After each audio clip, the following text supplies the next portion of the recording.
Well, it seems that the officials of the State Fair of Texas were right on target in predicting a record attendance of over 3 million people for the State Fair of Texas 1971.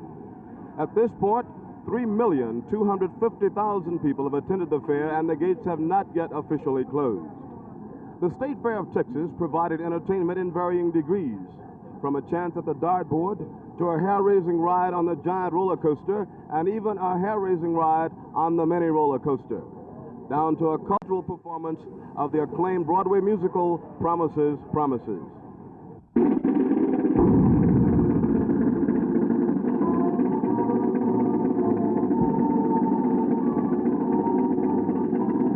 Today, the last day of the fair is America Day.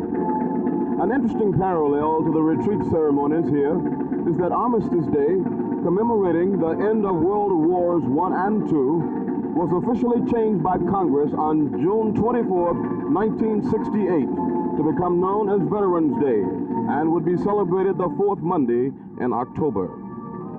It seems only fitting that members of the world's largest organization would close out the world's largest fair, the State Fair of Texas. This is where it all began, in front of this Hall of State, and this is where it will all end. On this, the last day of the State Fair of Texas, this is Gene McIntyre for Channel 8 News on the Move.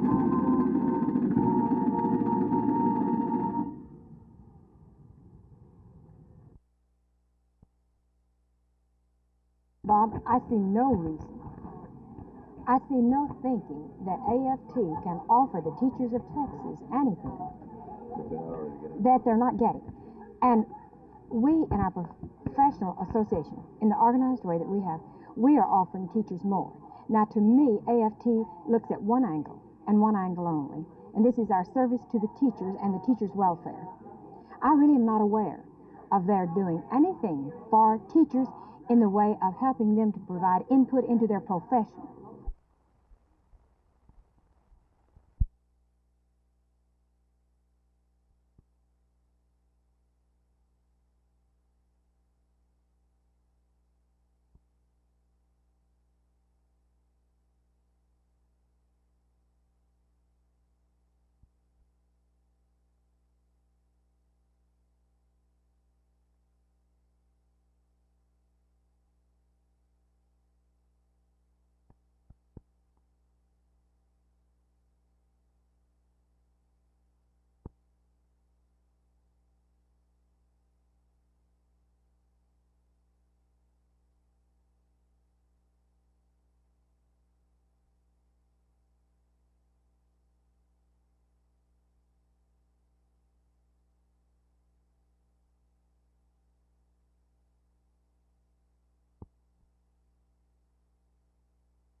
This is a program that really attempts to divert young people from the juvenile justice system. It started about a year ago when a young Y director in California, working with a group of young kids and trying to get their interest, found out that their consuming desire was to ride motorcycles. And so he approached the Honda International Corporation to see if some 15 Honda mini bikes could be available to him. Using the attraction of the mini bike, some 15 young people came into a club program.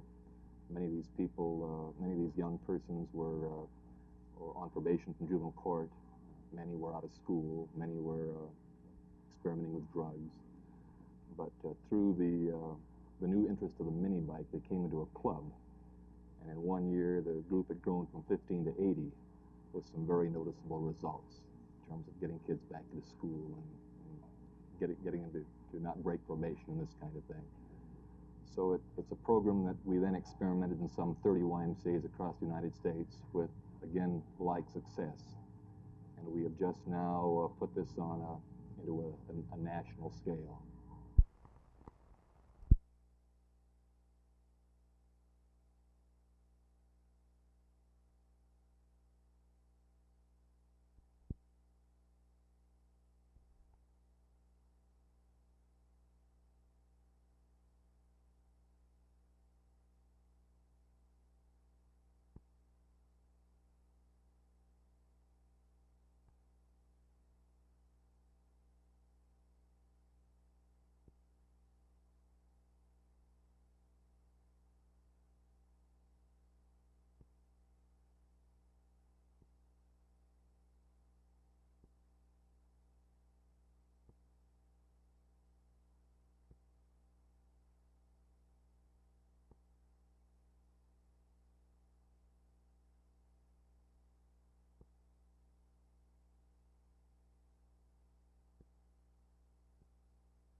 The 1971 State Fair of Texas will be history, and Big Tex himself couldn't have asked for a nicer last day.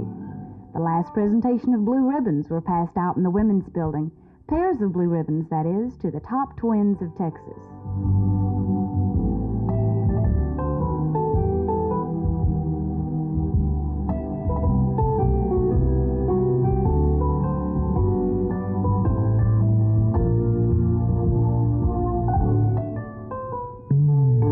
The judging was tough, but the best of show winners turned out to be Samuel and Matthew Perry of University Park in Dallas.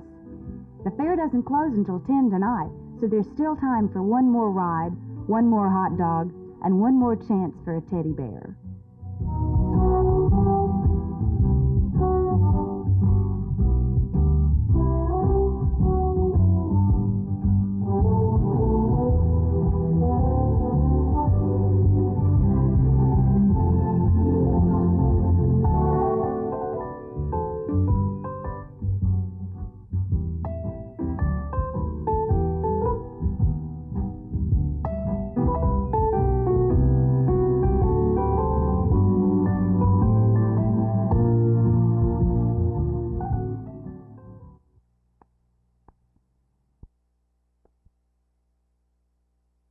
Keith, did you ever think the men would use the gun on you?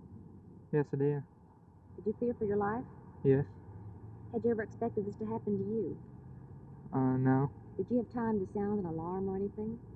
No, I didn't. Not at the time. Do you think that you'd be able to recognize these men if you saw them again?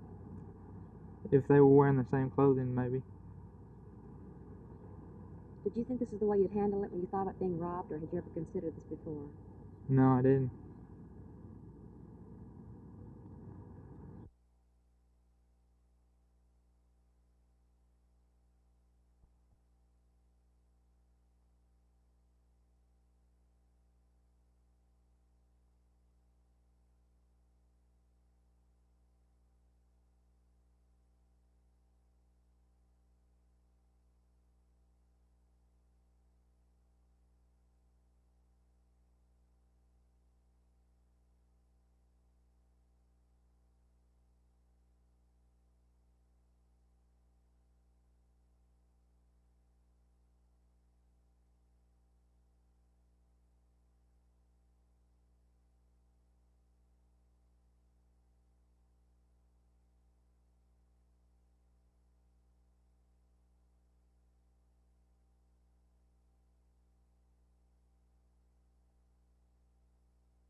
A little more than a week ago, officials of the Dallas Legal Services Project were worried over the lack of applications to fill 22 vacancies on that board. Today, Jewel Hamlet, Executive Secretary to the Director of DLSP, reports more than 65 applications have been received to fill the 22 vacancies. The big election is tomorrow.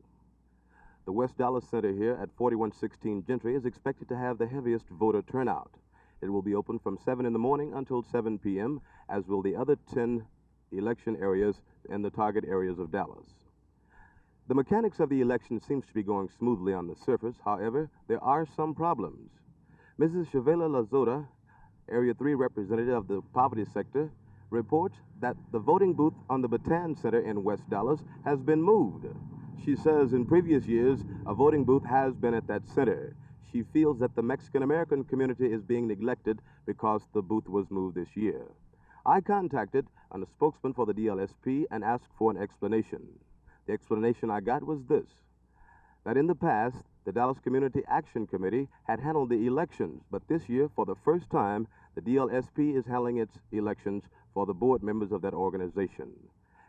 She says that less than 2 weeks ago, the board established the voting locations. Notices have already been sent out. At this point, it would almost be an impossibility to schedule a new voting place. Gene McIntyre in West Dallas for Channel 8 News on the Move.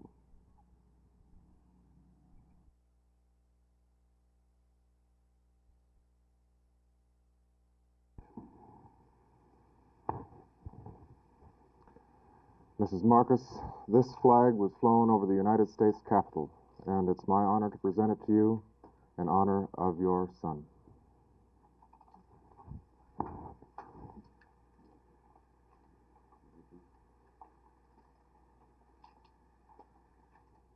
Mrs. Marcus, since your son died in 1965, thousands more have been killed. Do you ever sometimes doubt the reasons that we are in Vietnam? No, I've always felt like they really didn't have any business there. I always felt like it was kind of a waste. And you feel that your son's life was wasted? I do. What do you feel we should do now to avoid further waste? Well, I really don't know, but I really feel like they should bring those boys home from the war. I really do. It just isn't doing any good of them being there. When your son went to Vietnam in the first place, it was not generally known that it was going to be a hot spot in the world. No. Did you worry about him when he went over there? Well, yes, I worried, of course. But he said when he left that he said, "Mom, I won't be where the fighting is." And of course he flew the helicopters, and everyone said, "Well, he'll be safe. He's gone out to pick up the wounded."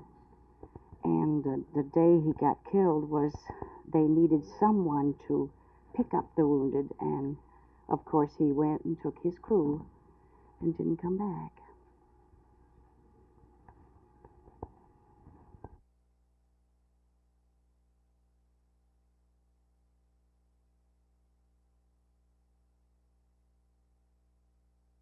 Oh, you'd have to talk to him. Sheriff Jones, did you consider at all transferring him possibly to another position where he wouldn't be required to testify in the trial? Well, I don't see hardly how you can do this for this reason. If you're an officer, you may be in a situation at any given time where you may be either a witness, as you would as a newspaperman, and as an investigator, or something may come to your attention that would require future testimony, and I don't think it would be effective.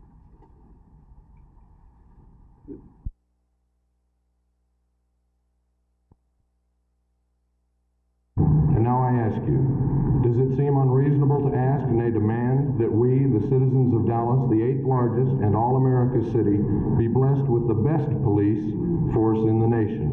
And if this be our goal, as I'm sure all of you will hasten to agree, does it seem unreasonable that our primary target is assuring our citizens that each and every officer of the law is the best man available, that he has been more thoroughly trained than any other law enforcement officer in the nation, and that his personal standards and those of the hiring agency be the strictest and most demanding standards to be found?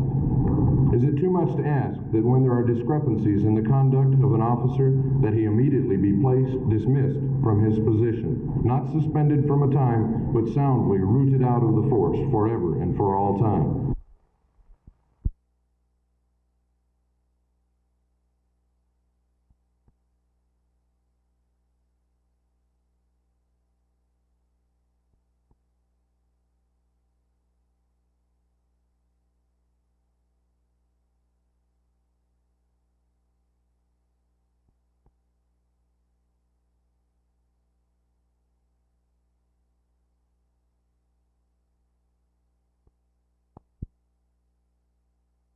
Basically, our objection was that it was slanted, it was biased, it was all directed in favor of the legalization of obscenity and pornography, namely the repeal of all laws, federal laws and state laws, and therefore it was a Magna Carta for the pornographer.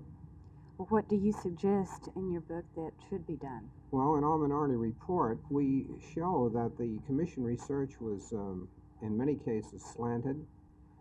In many cases, it was well done, but when it was well done, the evidence indicated that pornography was a major factor in social problems in the United States, and this was played down and concealed.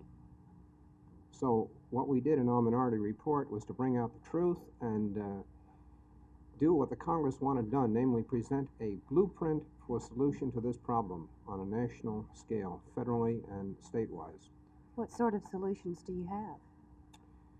The chief solution is the rejection of social value as a test of obscenity. In our report, we show that the Supreme Court has never established social value as a test. It was an opinion of a few justices. You need 5 judges on the Supreme Court before you have a rule of law. There was never such in this case.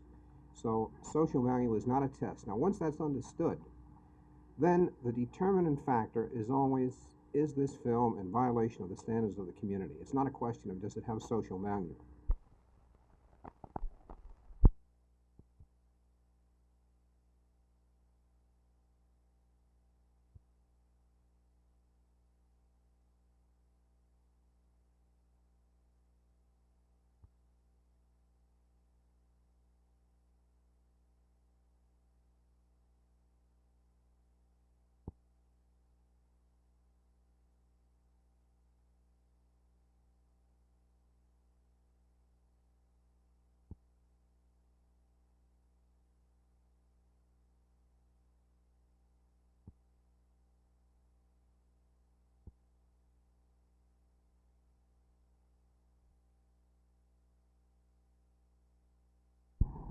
How did Mr. Barker take the news when you told him? Well, I think about normal, the way I expected that he would. Did he indicate whether or not he'd try to continue in some other phase of law enforcement? No, he did not.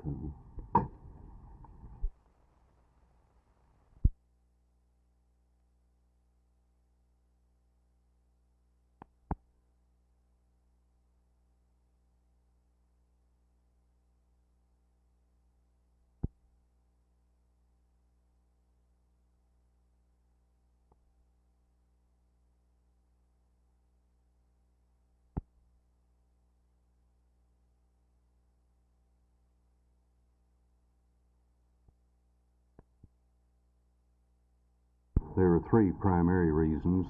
Number one, that their grand jury developed some discrepancies within the testimony, and that the file that had to do with the Lannert case did not contain all of the pertinent information in there to which he testified. Number 2, the association with the accused, who was ultimately convicted, always gives rise to some question. I think it's improper and imprudent. And on these grounds, I felt this was, and his effectiveness insofar as law enforcement is concerned, whether he be a witness or come before the courts as an investigator, would be questioned, and he couldn't serve the best interests of the people.